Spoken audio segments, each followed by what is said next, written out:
Bersedia. Beri salam kepada Ibu. Assalamualaikum warahmatullahi wabarakatuh. Oke, silakan duduk. Waalaikumsalam warahmatullahi wabarakatuh. Oke, untuk memulai pembelajaran kita pada hari ini, ada baiknya kita berdoa. Silakan Sidik pimpin doa, Nak. Mari teman-teman, sebelum kita mulai pelajaran, adalah kita berdoa menurut ajaran kita masing-masing. Berdoa dimulai.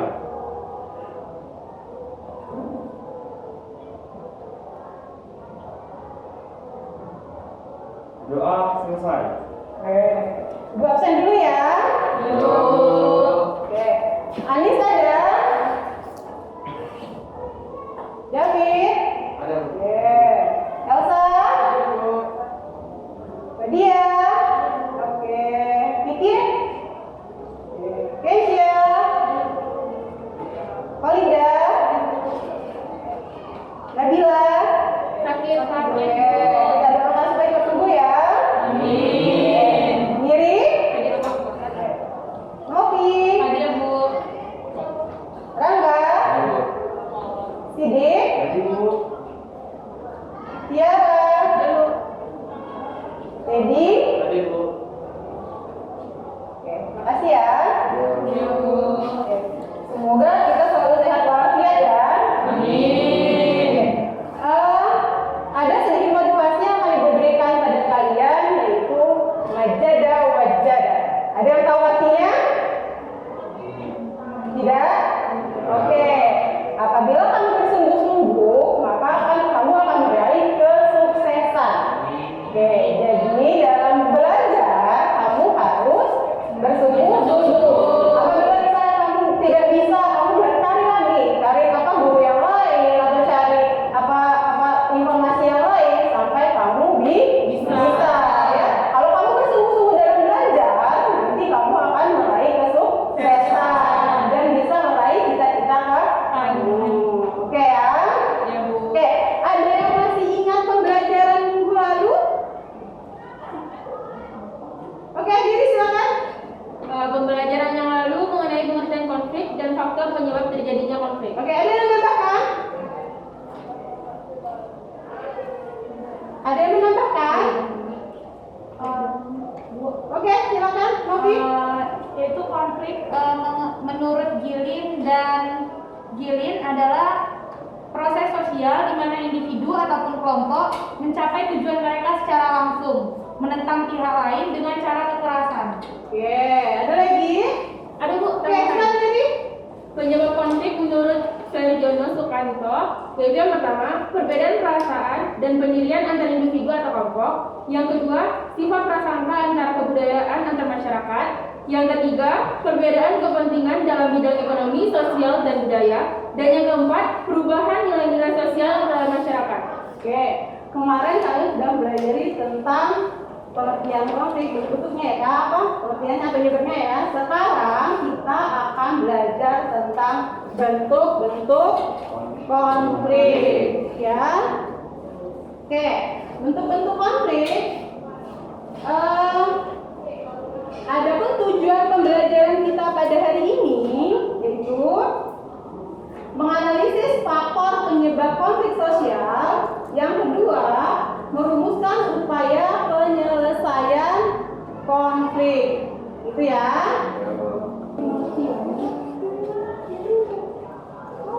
Oke, Ibu jelasin aja ya karena ada kesalahan teknis ya. Oke. Oke, jadi Ibu nggak bisa menyediakan PPT-nya ya. Tapi nggak apa-apa, kita lanjut aja ya, Nek ya. Oke, kita tadi bilang kan masuk ke bentuk-bentuk konflik. Kalian bisa lihat buku paket kalian. Bentuk konflik yang pertama adalah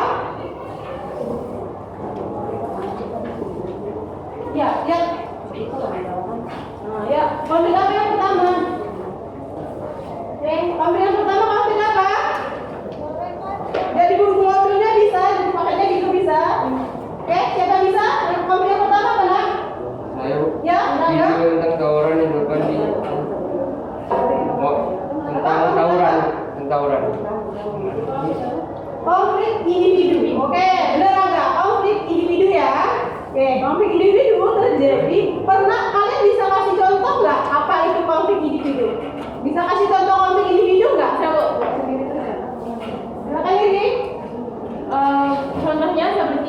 Tadi saya dimarah oleh orang tua saya karena berebut remote TV dengan adik saya. Oke. Ya saya kesal. Terus?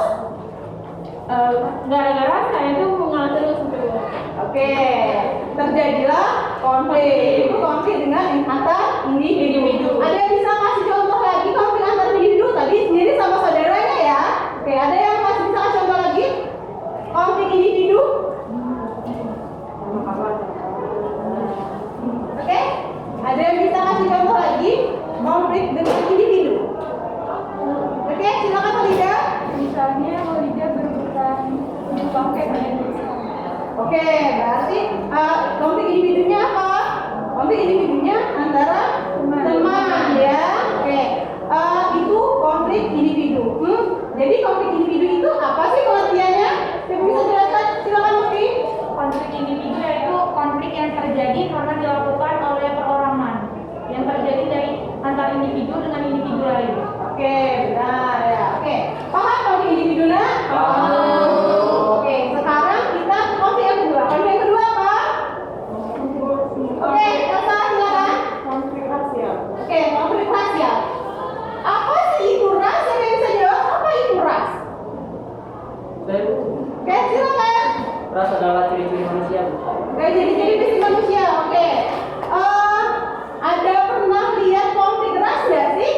Pernah nggak sih kalian ketemu di konflik tentang ras? Oke, silakan. Yaitu kejadian tahun lalu di mana orang ras negroid yaitu George Floyd dibunuh oleh oknum polisi di Amerika. Kemudian terjadi unjuk rasa masyarakat Amerika untuk menuntut keadilan. Oke, makasih David. Oke, kasus George Floyd itu bukan apa? Itu terjadi di Amerika Serikat ya. Tetapi semua beberapa negara di dunia ini mengecam tindakan itu, gitu ya. Itu mereka gini orang kulit hitam itu menurut oknum polisi itu hanya buat rusuh saja, gitu ya. Itu rasnya di sana. Oke, konflik ras ini juga bukan hanya terjadi di Indonesia kan? Ya kan? Terjadi juga di Indonesia kan? Oke, ada yang bisa kasih contoh konflik yang pernah terjadi di Indonesia, konflik ras sendiri? Rasisme juga terjadi di masyarakat bagian timur Indonesia, Bu. Di mana masih banyak masyarakat kita yang menganggap kulit putih itu kulit superior.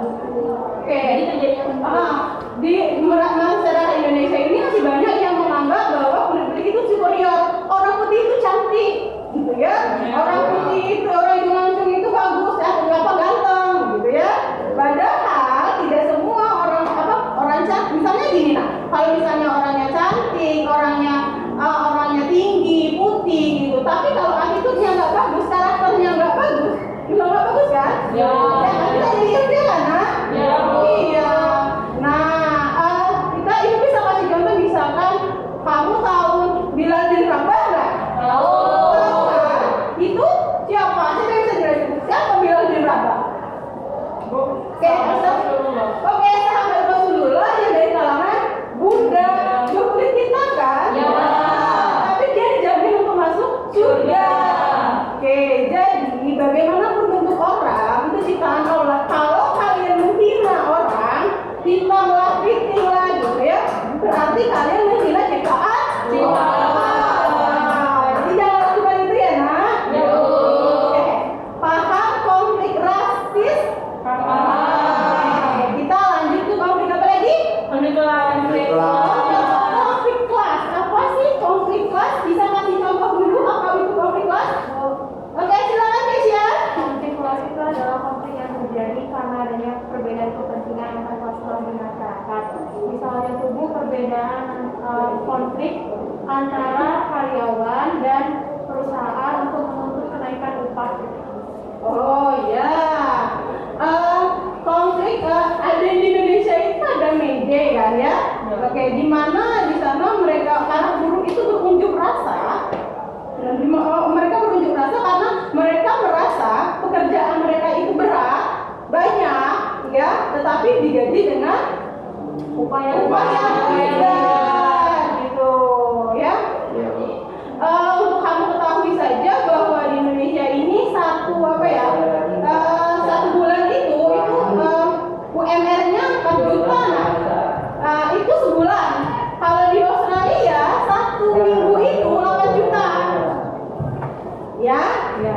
betapa kasihannya kita melihat buruh-buruh di Indonesia. Oke. Ada lagi? Oke. Kalau kasus TKW itu kelas nggak? Mas, Iya. Iya kan? Di mana mereka diperlakukan semena-mena di luar negeri, tidak mendapatkan keadilan. Oke, paham ya? Jadi konflik kelas itu seperti apa? Konflik ya? Oke, yang silakan. muncul karena adanya perbedaan antara antar kelas di dalam masyarakat. Oke, ada perbedaan antara kelas di Masyarakat. Oke, lanjut. Konflik apa lagi? Konflik politik. Oke, konflik politik. Ada yang pernah tahu konflik politik di Indonesia? Sangat banyak sekali kan konflik politik. Ya, Ada yang pernah tahu konflik politik? Tiara, Oke, silakan Tiara. kalau misalnya tuh, misalnya konflik politik di Papua, seperti organisasi Papua Merdeka, mereka ingin memisahkan diri dari Indonesia karena mereka merasa bahwa pemerintah Indonesia itu tidak adil terhadap mereka, Bu. Oke, benar ya. Konflik politik ingin memisahkan diri dari Indonesia. Kenapa Papua ingin memisahkan diri dari Indonesia? Karena mereka merasa bahwa sumber daya mereka itu banyak, tetapi mereka tidak mendapat keadilan. Kamu lihat saja misalnya dengan saudara-saudara kita di sebelah timur, itu pembangunannya tidak merata. Padahal kamu tahu, ada Freeport di sana, ada tambang emas di sana. Kenapa mereka tidak mendapatkan fasilitas yang sebaik yang di sebelah barat? Gitu, ya, ketidakadilan. Oke, ada lagi? Oke, silakan Alida. Contohnya itu adalah konflik tahun 1998 yaitu penyerangan Presiden Soeharto. Oke, penumbangan Presiden Soeharto. Kamu udah lahir belum pada itu? Belum. Lahir ya, oke. Itu merasakan ya. Ada KKN itu, apa sih KKN? Korupsi? Kolusi dan nepotisme. Oke, benar sih. Korupsi dan nepotisme itu di mana-mana terjadi di Indonesia. Oke ya. Oke. Dan pemerintahan Presiden Soeharto itu sudah lama sekali. Maka dikudeta oleh para mahasiswa. Oke, pada saat itu lumayan mencekam di daerah sebagian besar daerah di Indonesia ini melakukan demonstrasi untuk menurunkan Presiden Soeharto. Akhirnya Presiden Soeharto turun. Diganti siapa? Benar sekali. Oke, itu konflik Politik. konflik apa lagi? Oke, silakan. Konflik internasional. Oke, konflik internasional. Ada yang bisa kasih contoh konflik internasional? Oke, silakan Bibi. Contohnya Bu, konflik Palestina, perebutan Masjid Al-Aqsa. Pada saat puasa tahun kemarin, warga Palestina melaksanakan sholat tarawih, Bu. Kemudian 121 warga di sana terluka karena penembakan peluru karet dan granat kejut oleh polisi Israel. Oke, konflik Palestina Israel ini sangat viral sekali, ya kan? Dan banyak negara Islam yang sangat mengecam tindakan Israel ini, ya kan? Pokoknya pada awalnya waktu itu pada berpuasa ya, banyak informasinya sudah sangat banyak kita ketahui tentang konflik Palestina dan Israel. Terus ada konflik lain lagi? Ya, silakan Novi. Konflik antara Indonesia dengan Malaysia terjadi karena Malaysia mengklaim bahwa rendang, reog, dan juga batik adalah milik Malaysia, bukan milik Indonesia. Selain itu juga karena adanya kasus ambalan. Oke, kita sebenarnya satu rumpun ya nak, ya sama Malaysia ya, kita satu rumpun satu saudara ya sebenarnya ya. Tapi kita berkonflik, ada konflik kan? Ada. Banyak kan? Oke, misalnya Novi tadi nyontohkan tentang pengklaiman batik kita diklaim, rendang kita diklaim punya dia, reog pun diklaim, gitu kan? Ya. Oke, maksud ibu, kalaupun apapun yang kamu buat, itu kamu kasih hati dulu nak, jadi orang nggak bisa ceplok. Sama salahnya Indonesia tidak melakukan itu kemarin, ya kan? Terus ada kasus lagi ambalat, ya kan? Itu perbatasan laut, ya kan? Oke. Apa sih jadi konflik internasional itu apa? Bu, Ya silakan. internasional adalah konflik yang melibatkan beberapa kelompok negara. yang memiliki kepentingan masing-masing. Konflik internasional biasanya terjadi karena perselisihan antara dua negara dan kemudian berlanjut pada negara-negara berikutnya. Oke, benar ya. Tadi konflik antara kedua negara. Oke, ada konflik lain lagi? Sudah? Paham semua bentuk-bentuk konfliknya? Oke. Sekarang Ibu mau bentuk kalian ke beberapa kelompok, ya. Ibu bentuk kalian 3 kelompok. Ini nanti Ibu kasih LKPD-nya. Oke. Oke, kelompok pertama itu ada ketuanya Anis, anggotanya Elsa dari Vicky, ya. Yang kedua, kelompok kedua, Keisha, Kire, Holida, Nabila, Lili. Yang ketiga, kelompok ketiga, pada Diva, Rika, Rada, Sidik, dan Tiara. Oke, tugasnya, kalian analisis konflik yang ada di LKPD, ya. Nanti kalian analisis konflik ini, konflik apa kalian analisis, terus kalian cari upaya penyelesaian konfliknya. Ingat ya nak, dalam diskusi kalian harus aktif, ya, memberikan pendapat. Ya, oke. Keaktifan kalian juga ikut nilai. Ya, Bu. Oke, paham? Paham. Sekarang bentuk kelompoknya. Silakan.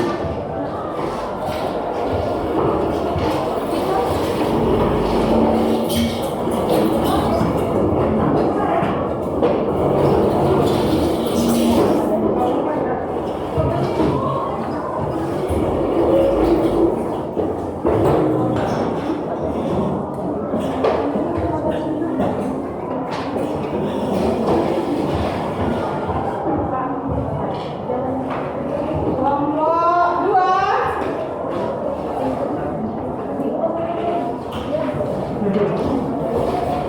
Kelompok 3. Jawabannya ditulis di LKPD-nya ya.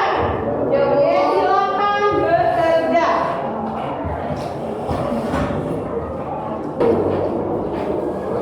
Oke. Kalian bisa menggunakan buku paket, HP, internet ya.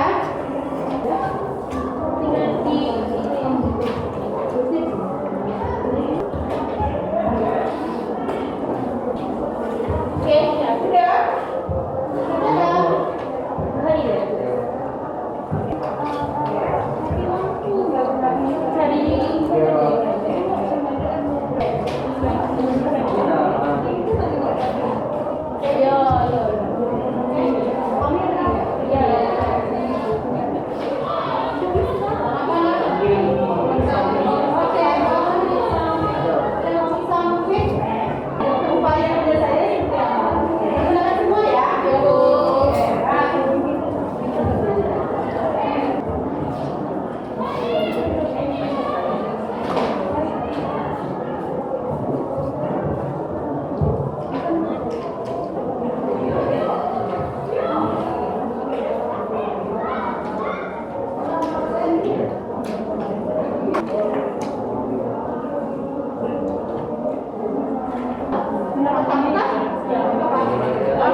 Indonesia merupakan negara kepulauan memiliki berbagai sifat suku, adat, ras, dan agama.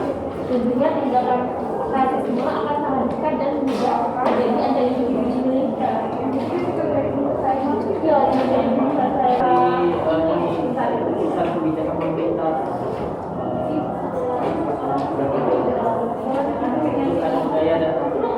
Ada juga nanti penyebab dari rasisme itu seperti sosialisasi dan keluarga itu.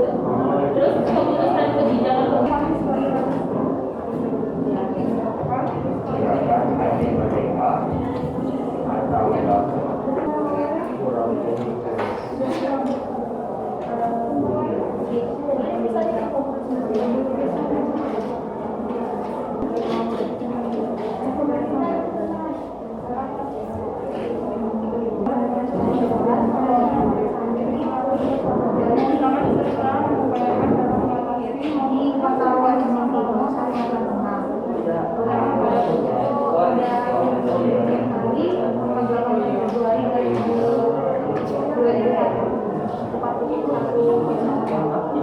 Kau kasih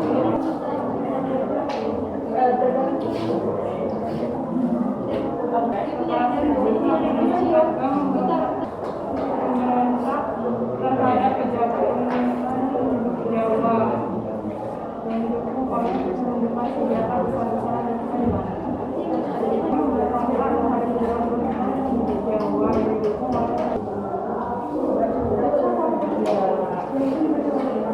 Jawa ya.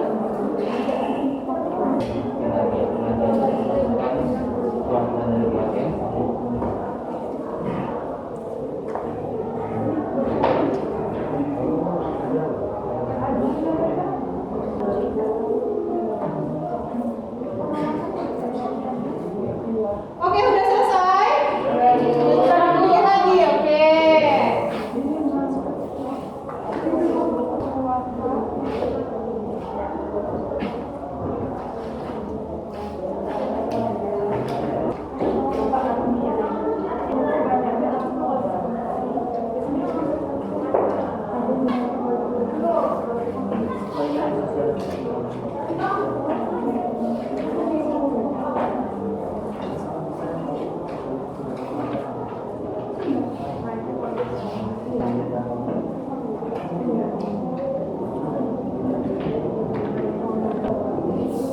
Sudah nggak?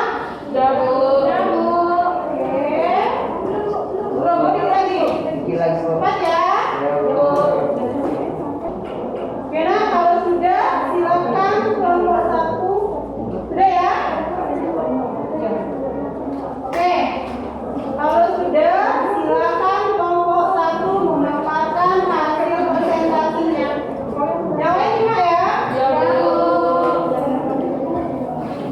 Silakan kelompok 1. Oke, ya.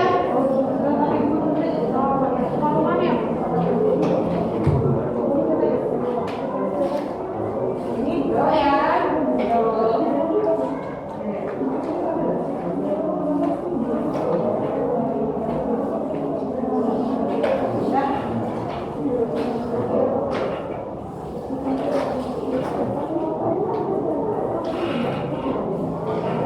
Oke, silakan kelompok 1 presentasi, kelompok 2 dan kelompok 3 menyimak.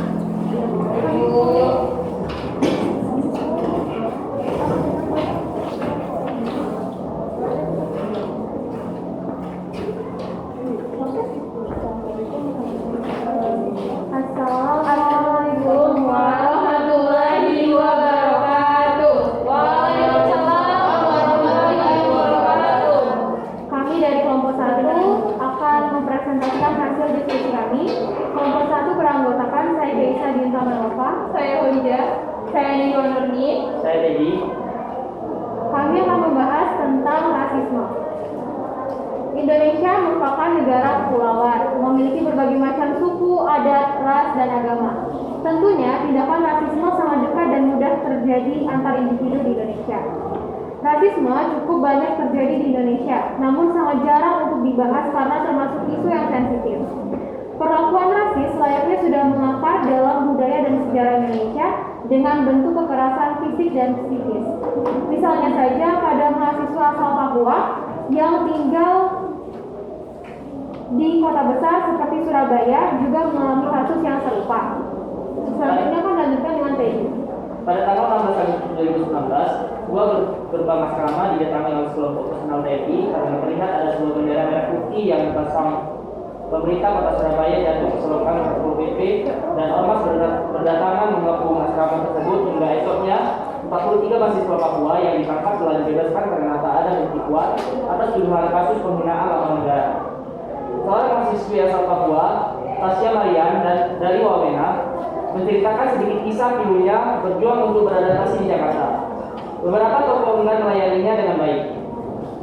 Kamar kos yang penuh tak bisa diterima orang Papua. Teman-teman kuliah yang menuntut hidup ketika mahasiswa Papua lewat, memakan babi buta, dan lain-lain. Padahal dia sudah membuka diri untuk berteman dengan mahasiswa lain, namun tak membuahkan hasil. Hal itu membuat cenderung memilih untuk berkumpul bersama mahasiswa Papua lainnya. Tolong hargai kami sebagai manusia. Masih banyak kasus lainnya yang tak terungkap atas tindakan rasisme kepada mahasiswa asal Papua Indonesia. Kita dapat menutup mata terhadap tindakan keji ini, namun tak bisa mengabaikannya karena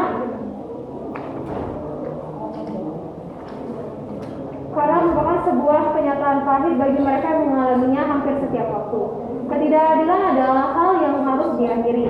Kita semua memiliki hak asasi untuk hidup layak dan dimanusiakan. Baiklah, kami akan masuk ke penyebab dari rasisme. Menurut kelompok kami, penyebabnya adalah yang pertama sosialisasi dalam keluarga. Apa saja yang diajarkan orang tua pada anaknya akan melekat dalam diri anaknya. Hal itu berarti orang tua menjadi satunya adalah faktor penyebab rasisme munculnya hal tersebut. Hal ini tersebut tentu bisa terjadi rantai kebencian yang tidak putus karena terus didoktrin antar generasi.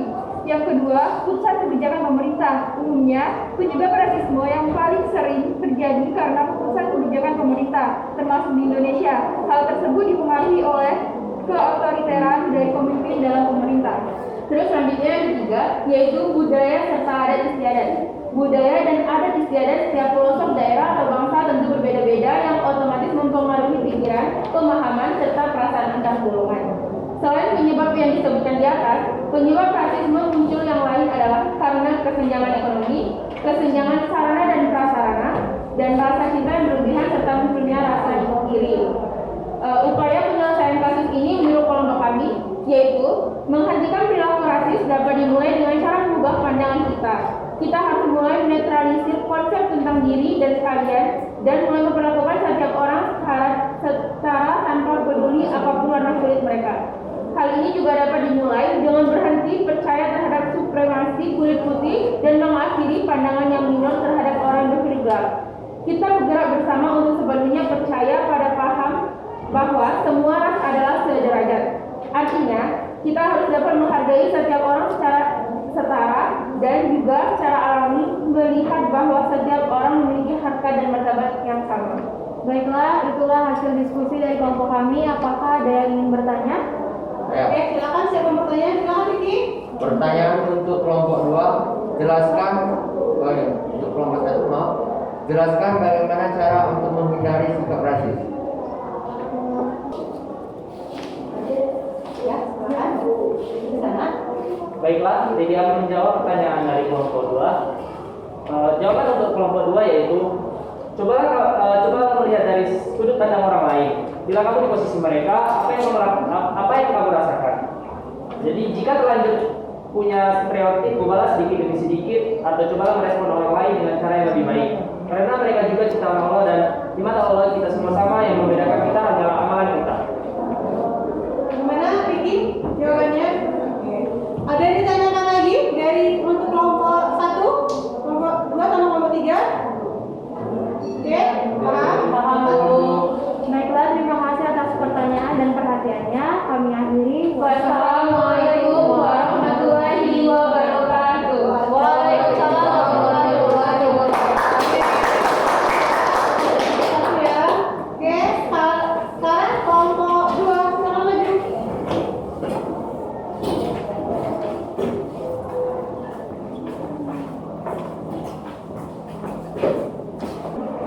Assalamualaikum warahmatullahi wabarakatuh. Waalaikumsalam warahmatullahi wabarakatuh. Baiklah, kali ini kami dari kelompok 2 akan mempresentasikan hasil kerja dari kelompok kami. Kelompok kami beranggotakan saya, David Alanwari, saya Vicky Fernando, Saya Tania Haya, saya Setia. Saya Safari Suradila. ya. Baiklah, kami di sini akan membahas tentang gerakan Aceh Merdeka. Ram ya. Silakan. Gerakan Aceh Merdeka atau GAM adalah gerakan separatisme bersenjata yang bertujuan agar Aceh terlepas dari Negara Kesatuan Republik Indonesia. Konflik yang terjadi sejak 1976 hingga 2005 ini telah menjatuhkan hampir 15.000 jiwa. Permasalahan ini timbul karena perbedaan pendapat tentang hukum Islam, ketidakpuasan atas distribusi sumber daya alam Aceh, dan peningkatan jumlah orang Jawa di Aceh. Pemerintah pusat berhasil menetralisir kelompok tersebut. GAM mengalami kegagalan dalam perang gerilya. Pada 1989, GAM memperbarui aktivitasnya. GAM didukung oleh Libya dan Iran dengan mengerahkan sekitar 1.000 tentara. Pelatihan yang diberi dari luar negeri ini berarti bahwa tentara GAM sudah jauh lebih tertata dan terlatih dengan baik. Melalui ancaman terbaru ini, Aceh dinyatakan sebagai daerah operasi militer khusus atau disingkat DOM. Desa-desa yang juga menampung para anggota GAM dibakar dan anggota keluarga tersangka diculik dan juga disiksa. Diyakini terdapat 7.000 pelanggaran hak asasi manusia terjadi selama DOM berlangsung. 1998, Soeharto mundur dari jabatannya sebagai Presiden Indonesia. Kedudukannya kemudian digantikan oleh Presiden Yusuf Habibie. Semasa kepemimpinan Habibie, ia menarik pasukan dari Aceh untuk memberi ruang bagi GAM dalam membangun kembali organisasi. Namun, pada 1999, kekerasan justru semakin meningkat. GAM memberontak terhadap pejabat pemerintah dan penduduk Jawa yang didukung oleh penyelundupan senjata besar-besaran dari Thailand oleh GAM. Kemudian, memasuki tahun 2002, kekuatan militer dan polisi di Aceh juga berkembang menjadi kurang lebih sebanyak 30.000. Setahun kemudian, jumlahnya melonjak menjadi 50.000. Tindakan kekerasan yang dilakukan oleh GAM mengakibatkan beberapa ribu kematian warga sipil. Akibat dari GAM ini sendiri yang menyebabkan banyak kerugian, sehingga di sini pemerintah melakukan cara untuk mengatasi dari konflik GAM ini sendiri. Adapun penyelesaian dari konflik GAM ini sendiri adalah yang pertama, peningkatan deteksi dini dan pencegahan dini, pencegahan awal potensi konflik dan separatisme. Yang kedua, peningkatan kesejahteraan masyarakat di daerah rawan konflik dan separatisme. Yang ketiga, peningkatan kualitas pelaksanaan otonomi daerah dan desentralisasi sebagai demokratisasi. Dan yang keempat adalah pemerintah harus yakin bahwa untuk mengatasi separatisme adalah dengan cara-cara damai dan menyeluruh. Kemudian, pemerintah harus mengusahakan serta mengupayakan dalam mengatasi maupun menyelesaikan permasalahan separatisme tersebut, baik melakukan kegiatan preventif dalam kurung mencegah atau mengurangi maupun persuasif, yaitu melalui usaha atau upaya meningkatkan keadilan serta peningkatan kesejahteraan masyarakat, sehingga penyelesaian dapat diselesaikan secara menyeluruh dan komprehensif. Kemudian harus terus menjaga keamanan negara Indonesia dari segala kemungkinan. Hal tersebut dilakukan untuk menjaga kedaulatan negara Indonesia, karena menjaga kedaulatan adalah hal yang sangat penting.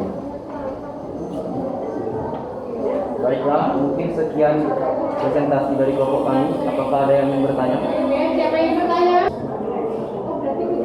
Saya, Silakan Sidik. Mas, kami dari kelompok 3 ingin menanyakan gerakan Aceh Merdeka berkaitan dengan apa?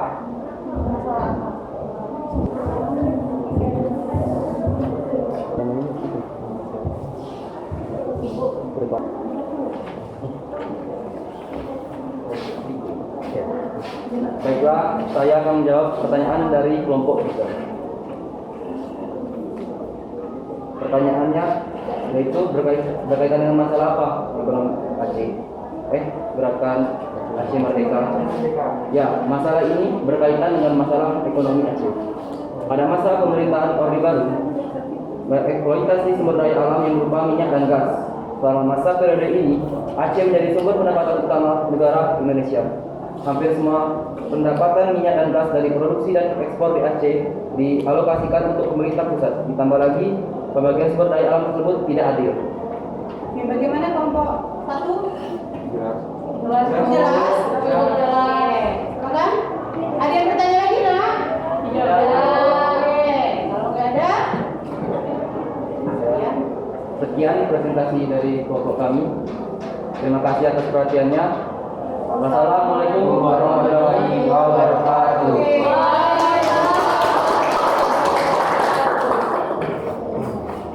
lanjut kelompok 3, silakan.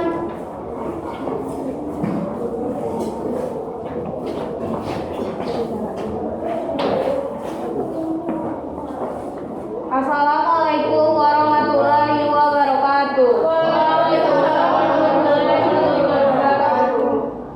Kami dari kelompok 3, di sini saya selaku ketua dari kelompok 3. Perkenalkan, nama saya Novi Fitri. Saya Tiara Widestiani. Saya Rangga Jatuh Putra. Saya Rizka Angel. Saya Muhammad Iqbal.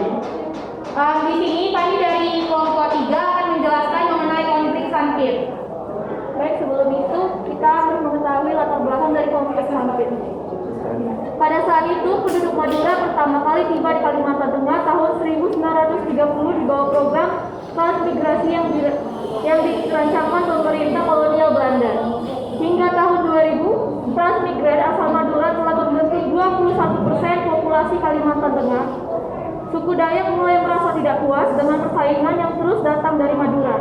Hukum baru juga telah memungkinkan warga Madura memperoleh kontrol terhadap banyak industri komersial di provinsi tersebut, seperti perkayuan, penambangan, dan perkebunan. Hal tersebut menimbulkan permasalahan ekonomi yang kemudian menjalar menjadi kerusuhan antar keduanya. Insiden kerusuhan terjadi tahun 2001. Kericuhan bermula saat terjadi serangan pembakaran sebuah rumah Dayak. Menurut rumor, warga Madura yang menjadi pelaku pembakaran rumah Dayak tersebut. Sesaat kemudian, warga Dayak pun membalas dengan membakar rumah-rumah orang Madura. Masyarakat Dayak mengklaim bahwa pembantaian oleh suku Dayak dilakukan guna mempertahankan diri setelah beberapa warga Dayak diserang. Disebutkan juga bahwa seorang warga Dayak disiksa dan dibunuh oleh sekelompok warga Madura setelah sengketa judi di desa Karepani pada 17 Desember 2000. Antara suku Dayak dengan Madura diperparah dengan kebiasaan dan nilai-nilai berbeda yang dimiliki keduanya.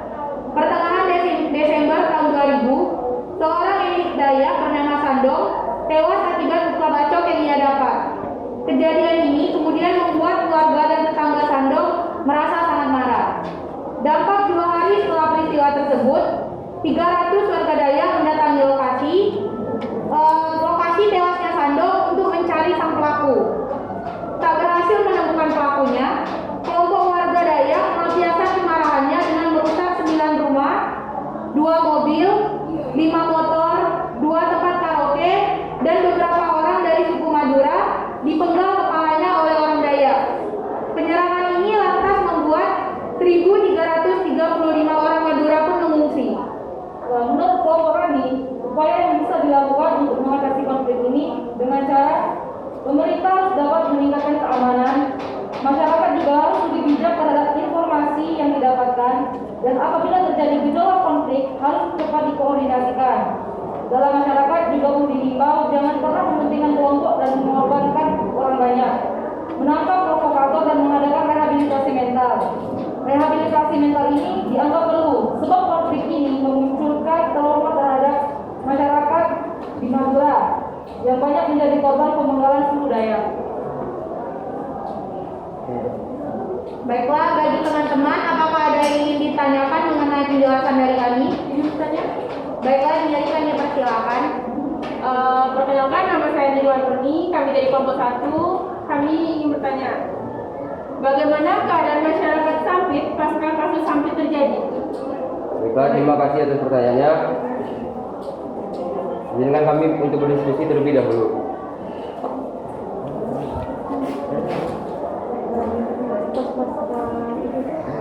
Sudah banyak berbaur, sudah layak yang berbaur, dan sudah banyak melakukan perkawinan ya antara suku Dayak dan suku Madura, sehingga mereka pun menggunakan bahasa Dayak dan Madura dan satu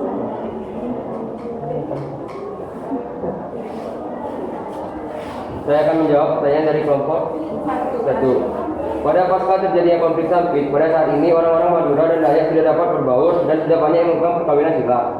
Banyak juga orang Madura yang menggunakan bahasa Dayak dalam kehidupan sehari-hari. Di bidang kebudayaan, tokoh adat Madura melarang perayaan tari ronggeng dan karapan sapi karena hal ini biasanya diikuti dengan berjudi, sehingga hal ini banyak menimbulkan konflik antara masyarakat Madura dan Dayak.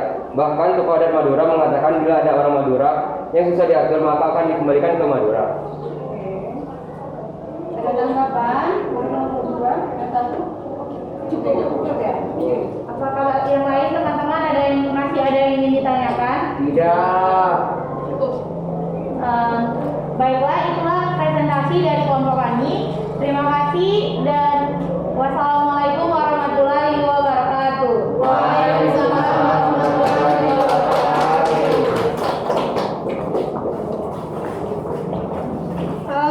Terima kasih kalian sudah tadi berdiskusi tentang masalah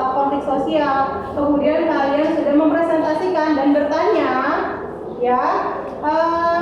Sudah sangat bagus sekali dan sangat aktif sekali, ya kan? Oke, untuk pertemuan berikutnya kalian lebih aktif lagi ya. Iya. Oke, nah, kalian hebat semua.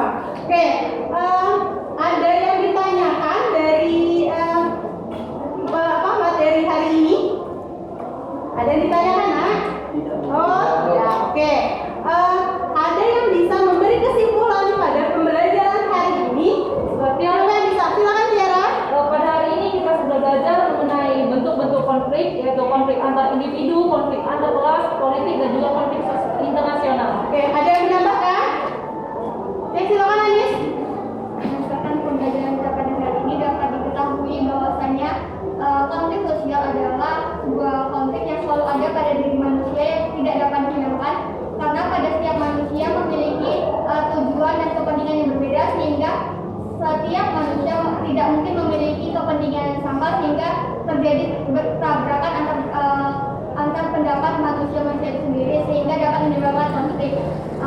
Konflik sosial ini juga bisa merupakan sebuah dasar bahwasanya akan terjadinya perubahan sosial. Oke, Ibu menambahkan sedikit. Kita nggak mungkin terhindar dari konflik, ya kan? Setiap hari atau setiap beberapa seminggu sekali pasti kita ada konflik, gitu kan? Bagaimana kita manajemen konflik itu menjadi baik, gitu kan? Misalnya ketika seperti ini, ketika misalnya kalian di rumah ada perselisihan dengan orang tua kalian nanti pas sudah menikah kalian akan merasakan begini toh jadi orang tua, gitu ya? Oke, konflik itu pasti ada, tapi bagaimana kita mencari solusinya? Permasalahan itu pasti ada, tapi bagaimana kita jangan pernah cari siapa yang salah, tapi cari penyelesaian solusinya. Paham? Paham. Oke, untuk Ibu seberapa jauh kamu memahami pelajaran hari ini, Ibu kasih tugas evaluasi ya. Oke, semua bukunya tolong disimpan.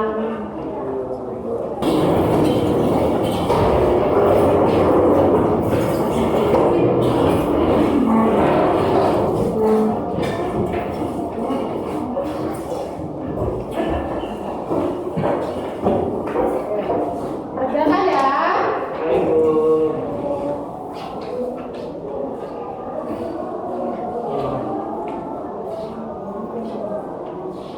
Buat nama, buat kelasnya, kerjakan dengan jujur. Ya, Bu.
Oke, sudah? Sudah. Sudah. Ya, Bu.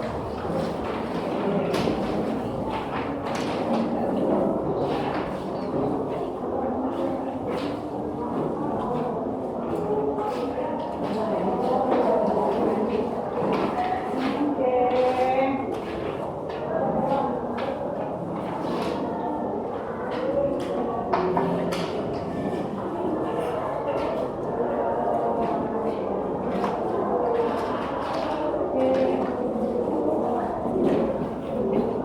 Oke, rata-rata dari kalian sudah banyak yang benar, tapi mungkin ada beberapa yang keliru ya jawabannya. Dari nilai kalian sudah cukup paham dengan materi bentuk-bentuk konflik sosial, ya.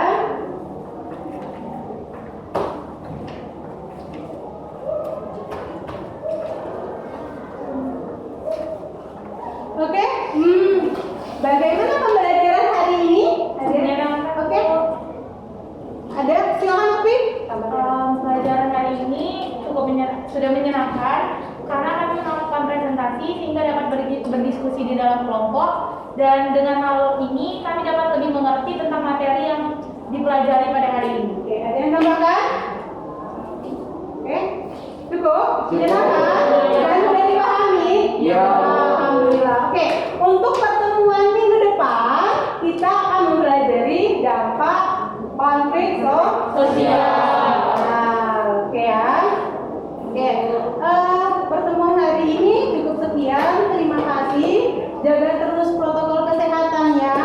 Oke, semangat terus belajarnya. Ya. Oke, kita tutup dengan doa. Silakan Sidik pimpin doa. Marilah kita berdoa menurut kepercayaan kita masing-masing. Berdoa dimulai.